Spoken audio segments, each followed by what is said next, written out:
I was once a young San Pascualenyo who dreamed of making a change and who wondered how it is to lead. The often asked questions were, how will I do it? And where do I start?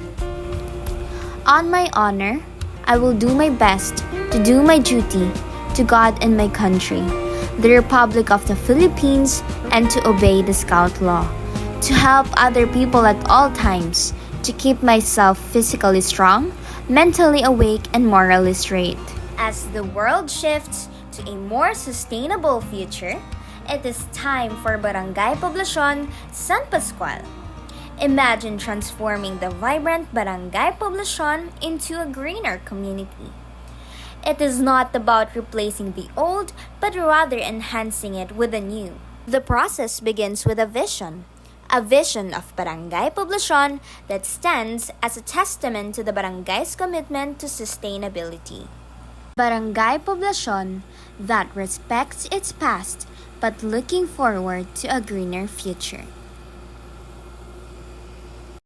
Ako si Cesar Lopez, 60 years old, isang senior citizen at saka may kapansanan. Bilang isang miyembro po ng PWD, ano ang pananaw niyo po sa pantay na oportunidad sa trabaho para sa mga PWD po na katulad niyo? Alaman mo, Ineng, sa tunay lamang, sa katulad kong PWD, siguro parang medyo mahihirapan na kaming kumuha ng trabaho, halimbawa sa private or sa municipal.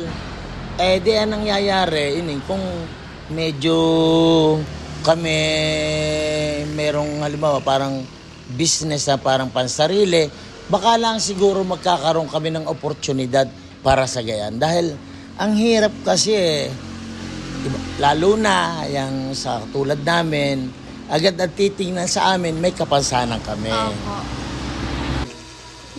Sino si Jessie Ramos bilang isang LGBTQIA+ na mamamayan ng poblasyon? Okay, ako po si Jessie Ramos, isang miyembro ng LGBTQIA San Pascual na nanindigan at nakikipaglaban sa pantay-pantay na pagtingin at karapatan ng bawat isa.